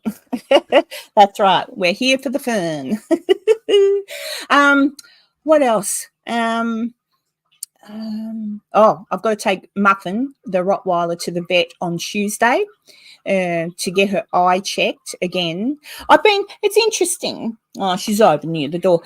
They say that she's got the bottom of her eyelid rolls in, and that her eyelashes are sort of aggravating her eyeball, right? But it kind of looks the same as the other eye to me, and it's not happening with the other eye. They say that they could operate on it, in which case they just cut away a little bit and sort of bring it back down. And I'm thinking, oh, God, the poor dog having to go through Dog's getting a facelift? Oh, yeah, kind of like it, isn't it? And I thought, But every day I wipe out her little eye. I have a bit of a look at it. She just looks at, she comes to me. I go, come on. And I get some tissue and I look at her eyes. I look at both of them and it can seep a little bit of like gunk. I clean away the eye. It doesn't look infected or anything like that. I'm still going to take it to the vet, but it's a vet that specializes in dogs' eyes issues, right? So I rang up to make the appointment and I'm still going to take her. But Julie, you'll appreciate this. $260 is what they're charging for a consult. It's just to take her there and they're just going to look. Oh my gosh. What the hell? And I thought, well, what do I like do? So now I'm thinking to myself, are they going to just tell me, yeah, needs to be operated on? Or because at the moment she's fine. Every now and then it's but for the past 2 weeks it's been no issue. But maybe that's because every morning I'm wiping away the sleep and I'm checking and all that. I don't know. So I'm a bit confused. I'll still take her, but I still think, wow, $260. Like it's usually $70 to $80 just for a checkup at the vet before they do a thing, the normal vet. But $260, holy cow. Julie says, I love Rottweilers. I had a big boy named Toto. Enzo will probably get the reference. Toto the Rottweiler. Toto. Toto was the dog from Wizard of Oz. So it certainly was not a Rottweiler. But no, I know. And Cujo, that wasn't really a scary movie, really. Cujo was a Saint Bernard. Yeah, Saint Bernard, and it was more scary for the dog. Poor dog. He had rabies. What do they call it? It's fear of water. That's kind of what rabies is. It's rabies is. It's you can't drink water and stuff, and it's hydrophobic. Hydrophobic. Thank you. Hydrophobia. Yes, and then yeah. So I would never want to get rabies. That'd be a horrible way to go. Yeah. Hydrotherapy. Yes. Hydrotherapy is something completely different, but yeah, hydrophobia. That's what rabies they refer to it. That may be what your dog needs is hydrotherapy, washing out those eyes all the time. Oh well, that's what I've been basically doing, right. and for whatever reason, and that's the right way to go about it too. Yeah. No. Yeah, Cujo. Yes. I've watched Old Yeller, and that's not the saddest movie I've seen, but it is sad. But no, Cujo, the Stephen King novel, the movie Cujo, it's a Saint Bernard that has the rabies. Can't watch. Probably not. Paranormal says they can't watch it because they've had 2 Saint Bernards. I would love to have a Saint Bernard, but I got a Rottweiler instead. But I'm not getting after my Rottweiler. And you ready, Enzo? Oh, I wasn't ready. And after Puppy, I call him Puppy. His real name's Billy. I named him after my uncle who passed away, but we call him Puppy. We all do a good boy. After they pass away, I'm not getting another dog. Dogs, cats, you can go away, leave for a little while, and you come home and they don't still like, oh, yeah, you're back. Like, they don't really give a shit. You can put a cat, anyone can feed your cat while you're gone and whatever. They don't. But dogs, they get so upset. I'm told that whenever I go away, Muffin sits in my chair and basically mopes all day long. All day long. Wow. Have I told you today yet, Bay Area Ghost, Daniel, that you're awesome? Daniel likes pigeons. He's got pet pigeons. Oh, are they carrier pigeons? Do you race them? Oh, yeah. Do you, Daniel? I've never asked you that question. You know who loved pigeons? Who loved carrier pigeons? Was man, I just totally drew a blank on his name. Oh, you know who I like? Person I can't name. Was Nikola Tesla loved. He had a bunch of pigeons up actually on the because the end days of Nikola Tesla's life. He lived in a hotel room that he was renting out, and up on the roof he had a small cage where he had pigeons up there. And Oh, that's so you true. do. That's true. And that's true. I had Daniel when I was a little girl. My mum had a boyfriend. My mum had a boyfriend that she lived with, and I would go and visit her there for a weekend every now and then. I lived with my grandparents primarily, and they had pigeons. And there was a particular pigeon that I absolutely adored, and it would sit on me, and I could feed it. And I asked, "Can I please have the pigeon? Can I take it home?" Sure, he said. So it got put in a box and all that sort of thing. I brought it home, and anyway, it escaped, and I was so upset that this pigeon got out. But then when I went to a month later, I went to visit my mum again, and the pigeon was back. And I thought to myself, you smart ass, you knew that would happen and never told me. So I was glad that the pigeon was back, and nothing horrible had happened to it, but I still thought it was a cruel joke to play on a child. Everyone has to work, Laura. Everyone has to work. Hey, what do you do, Laura? Yeah, what do you do, Laura? What do you do? I'm always interested in what people do for a job. I like it, you know. Julie says her dog hates it when she's gone for more than 15 minutes. Yeah, they all do. And my dogs get so excited if I say car. Oh, they have to go a ride? Yeah, I saw someone doing it once and tried it, and it works, pretending to be on a phone call and say all of the trigger words that your dog likes, but there must be something. It's just cruel. And so I did it to see if it worked, and it did. I said all the words, and my dog's like looking at me and topping her head, and then in the end jumped on me. Yeah, it was a cruel joke. I thought I'd lost the bird. Stop teasing me. Yeah, poor little dog. Oh, dear. Everyone's saying hello. Joseph's here. Have I missed anybody? Anyone asked a question? Because you know what I'm like, blah, blah, blah, blah, blah, and then I miss stuff. McDonald's have $11 things on their loose change. Oh, yeah. Have you guys got it here in Australia? I was driving past McDonald's. I didn't go in, trust me, but there was a sign, the loose change menu. Pop in and get something. And it was $11. That's their idea of loose change. I'm like, yeah, that's not loose change. $1 or $2 is loose. They used to have that, like, come in and get a cheeseburger for $2 or whatever, but I haven't seen that for a while. What's Julie saying? I'm very worried how my animals, one cat, one dog, will be when I go to Alaska in May.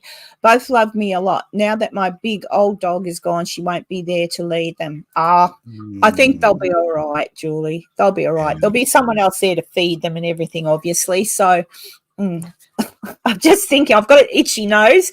And I remember watching a show once where they said if someone's telling a lie, they touch their nose. And it's just... I don't know why that popped into my head while I'm telling Julie, don't worry, they'll be fine. That'll be great. They're going to be perfectly fine. They're going to be fine, Julie. I'm sorry, they're going to be swell. Actually, a dog kennel is a great idea if you can afford it. That's the problem. And the thing I noticed, I had a cat and dog that used to get on, like they slept together. And I ended up not taking them because I was going away for a week. It was when I was in my 20s. And I thought, well, I'll take them and I'll say, I want the dog and cat in together, please. And they wouldn't do it. So I didn't put them in. I just got a friend to come and look after them instead. Oh, Holly has a prediction. Holly predicts that McDonald's will fold. They are too expensive for what they are. I would pay $5 more and get a better feed. Actually, you know what? I don't, because again, I didn't eat at McDonald's while I was there. Kentucky Fried Chicken was all right. A proper American Kentucky Fried Chicken. KFC is pretty tasty. Yeah, they're all expensive right now here in the States. It's oddly enough, I saw a video on McDonald's the other day. I guess. When you're going through the drive-thru, you can order a double cheeseburger. By Cobalt, by Elaine. And then say, I'll have a double cheeseburger, make it like a Mac, and they will add the Big Mac sauce to it and the onions and lettuce and all that stuff to a double cheeseburger. So it's basically the same thing as a Big Mac without a middle bun piece. So and they still just charge you for, a double cheeseburger. So I don't know if that actually works. It was just a video I saw. It's like, actually, that sounds pretty tasty. Actually, Enzo, because again, I didn't go to a McDonald's, didn't walk inside one. I can vaguely remember even seeing one, to be honest. But the McDonald's there, have they changed the McDonald's here in Australia? Holly was just making a comment there about the kids' parties. In Australia, McDonald's used to be, you had the Hamburglar and the Clown, and you had the kids' playground, and you had a room where they could have parties, and it was all like you went to McDonald's, and it was a fun place to visit. It was colourful. Here in Australia, they've changed it. I don't understand who said let's do this with this colour thing, but it's revolting. It's like walking into a public toilet. It's just got no ambience at all. There's seats there and stuff, but like, so Holly, refresh me because I haven't been in for a while, but I think it's like browns or something. It's really a horrible look. It just looks like a very it's just ugly, and they don't do kids parties. They did there was something about, I remember seeing something earlier last year. I'll see if I can find a picture. Where they were doing like throwback colors, like they used to do it in the 70s, where it was that weird brown kind of shade for things, like almost a tan kind of color. Is that what you're talking about? Yeah, like in these pictures, they make it look good. It doesn't look like this. It looks...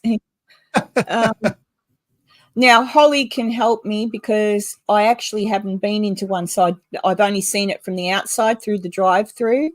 So I'm just trying to see. The prediction for McDonald's going away, I think, and I can't really speak, not from personal experience, but just my observation of driving all over the States and stuff like that is McDonald's is like 90% of their stuff is drive-through stuff where people just need something real quick, something standard. I know what I'm going to get when I order something from McDonald's. Give me and they make it super easy where everything's just got a number. You just got to yell, give me a number 3, and you get whatever number 3 is. Quarter pounder with cheese and fries. Well, that's what our restaurants look like now here on the outside. And I'm surprised actually to even see Ronald there, to be quite honest, because I don't know how. Oh, this is 21. Yeah, there's no Ronald McDonald anymore, but they look like that, and it's just ugly. I have no desire to walk in there and sit down.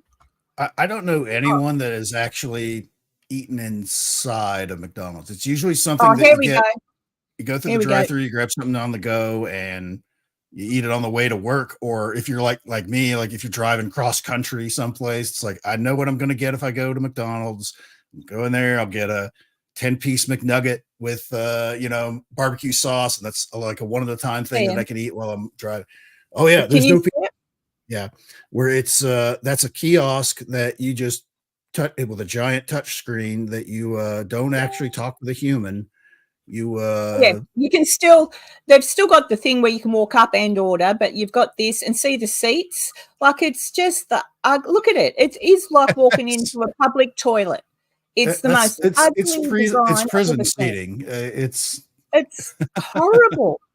I mean, I will still go in there and have someone. I'd still go in and sit and have a coffee with someone. Yes, Joseph Moore, you're correct. The ice cream machine is always broken. It is always broken. I saw a few months back now, I saw someone do a thing on it. I don't know if it was a TikTok or something. And they said, or maybe it was someone who had worked there and said, we always said that when it was different shifts, you've got to clean it at the end of your shift or something like that.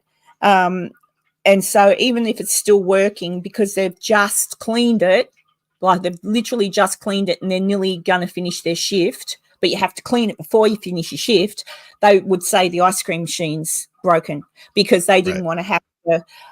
So apparently it's never actually broken. It's just different shifts clean it. And when it's clean, nobody wants to, because they're going to finish their shift. They don't want to. So I'm going to remember that, and I'm going to say, listen, I don't care if you're finishing your shift. I want ice cream. It's on the menu. Give me one. I'm like many years outdated from all this, from eating like fast food stuff. I just don't eat it anymore. But back in the day when I did, or even if I was doing like a cross country trip kind of thing, where it's like, okay, it's fast food, just grab something and just keep driving, and something I can eat in the car as I'm driving. I'm more of a Wendy's guy myself. Wendy's used to be nice. We used to have it here, but it didn't last. But I did eat at Wendy's, and I used to like. And this is back in the 80s. In the 80s, we had it. I used to like eating Wendy's. It was good. And Denny's, we had Denny's too, and then that didn't last either. Denny's was brilliant. I'd go to the disco out. Disco would close at 2 a.m. and Denny's was open. It was the only place that was open. So we'd all head to Denny's and I'd get breakfast. And it'd be like an American breakfast. Denny's is like standard diner style food where you can get a burger, you can get, 3 pancakes and a side of bacon and whatever you fancy. Yeah. But it's funny. It just didn't work. I think if they tried to reintroduce it now, I think it would. Texas, if he's bringing up Whataburger. That's Whataburger. What's Maisie saying? In Glasgow, you can go into a McDonald's and order a junkie burger, the cheapest one on the menu. Oh, that's. I'm surprised, actually, Maisie Rose, that they don't have haggis on the menu. Haggis. What is? Because the Hamburglar was for the burgers, Grimace was for the shakes. There was a Big Mac character, which was like a policeman kind of a character, and Mayor McCheese, which was a cheese sandwich. What would the McHaggis character be? A Scotsman in a kilt. A little Scotsman in a kilt. Yeah. And the other thing, this is a really having a go at McDonald's, but they need to have a go at. It's just shite. The toys. I have got somewhere on a shelf here, I've got a container full of McDonald's toys from years ago that were toys. Oh, yeah. Toys. Now, every time you go through, if I take one of my girls still likes to get a Happy Meal. So I go through, I order a Happy Meal, and they go to pass me the toy. It's not a freaking toy. It'll be something made like a little book or a cardboard thing, like shite. It's just shite. And I say, no, you can keep that. And I don't like McDonald's either. It tastes like cardboard, quite frankly. To be fair, McDonald's for breakfast versus the rest. Yeah. Those sausage egg biscuits are pretty good for breakfast. Well, we don't have the biscuits here. We have muffins, which I wish they would do it. I wish they would do the biscuits, because biscuits, I've had the biscuits. They do the biscuits at Kentucky Fried Chicken. Biscuits are yum. And it's just like a scone, guys, from Australia, a scone, but savoury scone. And it's just like here, our version of what you've just described is a muffin, like an English muffin, a little, and they cut it in half. So they've got the egg, the bacon, the cheese and whatever. And the sausage is the same, because people used to get confused here in Australia. That's not a sausage, that's a patty. Right? You'd call that a patty, but we still say sausage. In America, you can get links or a patty as far as a sausage goes. So. Yeah. So links, you call a sausage a link. We call a sausage a sausage. But what the folks in the audience will have to help me out. There's one, I forget what it's called, but it's instead of like a biscuit with, they have like a scrambled egg that's layered. That's the other thing that McDonald's does about their breakfast is it's not just because there's the classic breakfast sandwich, which was the what is it called? Oh, McGriddle is the one I was thinking of. Joseph Moore is correct. but it's instead of a biscuit, it's like a flavored biscuit where it's got like a maple flavor to it, sort of, but Oh, it's kind of like, do they have that at McDonald's in America? oh yes, they do. You order a McGriddle because you can order a McGriddle with sausage and egg and cheese, or bacon or egg and cheese, and but the McGriddle it is a little bit more. It's like a cross between a pancake and a biscuit kind of thing, but it sits on top of it. It's shaped so that it sits on there. Man, those things are delicious. Eat more than one though. It's like you can feel like you're pushing that thing through I'll your tell you what, aorta if Australia's you eat ripped two of off. those. We're being It's ripped off. Our McDonald's is boring. this isn't a good thing. These things are not good for you. Mm. Holly says, "Wait, is a sausage not a word used in any context in US?" I don't. Well, wherever I've gone, if I say What sausage, context do you nobody. mean sausage? Yeah. Whenever I've gone into a restaurant, Holly, in America, I want a sausage, it's usually written as bratwurst or link, Right. like a Right. bratwurst, but they still don't call it An a sausage. actual encased hot dog style, wiener, Yeah. kind of that is a sausage. You can get sausage patties where it's shaped like a hamburger, kind of an idea, where it's the same thing. It's compressed into a patty Oh, versus it's not the same encased in. thing. Eh, Well, it probably is, but it tastes different. Because when I ordered biscuits and gravy, and I got the first time I ever had it, it was delicious. But she said it was my first time in America, and she said, "Do you want sausage? Do you want the sausage gravy?" And I went, "Oh yeah." And out come it was still delicious. Out come the biscuits and gravy, but with little bits of the sausage patty chopped up. And I've gone, and I've looked up at her, but then I looked across at my friend and I said, "Where's the sausage?" And he looked, he goes, "It's there. It's there." And I chopped up went, in it. Yeah. but it wasn't a sausage. It was the, thing. Oh, Fun Mummy says, maple bits. What's a maple bit? That's what the McGriddle is, where it's sort of like a pancake, but it's shaped to be, this round flat thing, like the top or bottom part of a like a biscuit or something like that. Like a biscuit. Piece of bread, basically, so that you've got a sandwich that you're eating rather than just a whole mess of stuff. But and they do have the folded egg, which is something that it's kind of particular to McDonald's, where they throw the scrambled egg on the on the cooking surface where it's like a sheet, and then they fold it multiple times, so it's kind of like this folded up. I can't even describe it, but it's delicious because it's the way that it's done. It's folded up and all that, but it's great now. But in where we all started off with this is McDonald's, for their lunch and dinner stuff, the burgers and the chicken sandwiches and the nuggets and stuff like that. It's all fried goop. Breakfast though is a different category, I feel. Look, yeah, and that's what I mean. Though we don't have that here in Australia. I've just, hey Tanya. Oh, I'm going to say, I can't say. Because we've got to end it. I've been on for 2 hours, but I just clicked on Kenny Biddle goes live the same time I do. And I've noticed a few people missing here today.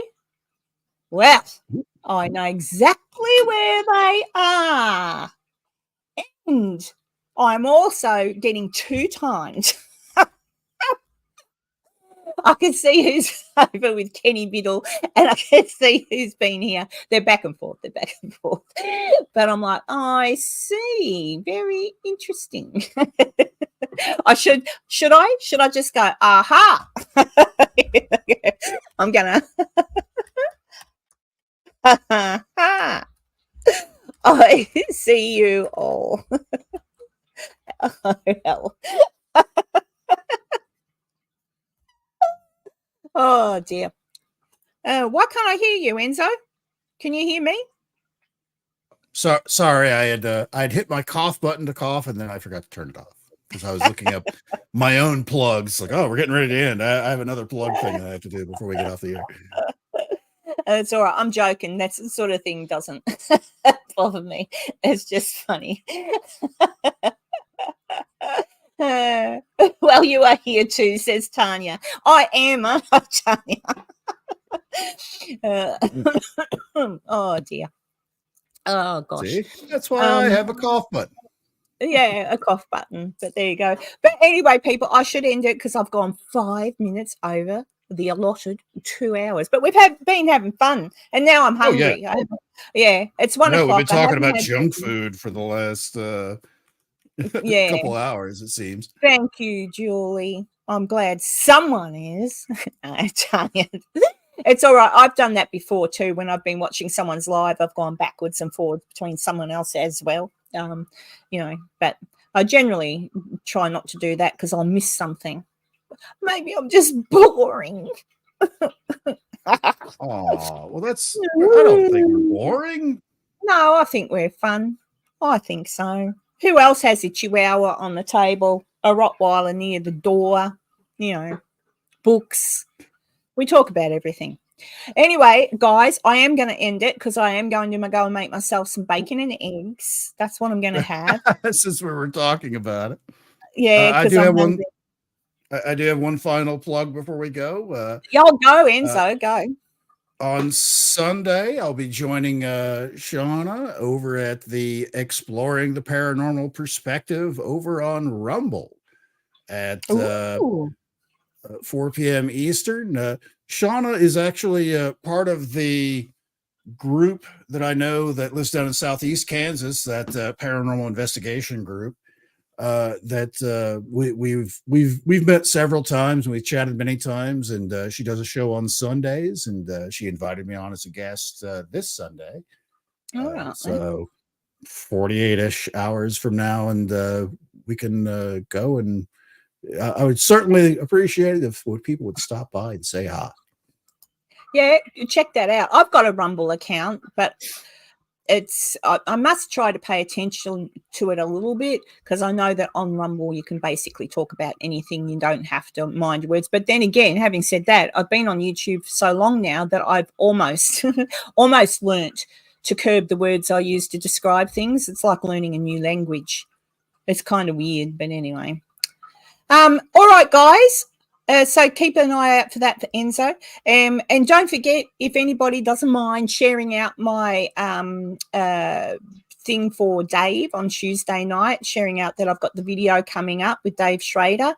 Also sharing out the event on different pages, if you would. That would be real helpful. But yeah, and Daniel, thank you so much again today for gifting those memberships. And Tanya, thank you very much. And to all the new members, woohoo! So keep an eye out for the live, and I'm going to put a few more things out on that this week too, on the members only, because you are helping me. It really is helpful. It's helping me pay for my subscriptions to my research stuff. So it's awesome. Thank you, Maisie. All right, guys. And let me think. I'm not sure. Tuesday night, anyway, America, for the episode of 5 Haunting Questions with Dave. And so I had fun doing that, even if he did call me a squirrel. All right. Love you guys. I'll see you all next week, definitely with Enzo, and through the week with episodes. Bye.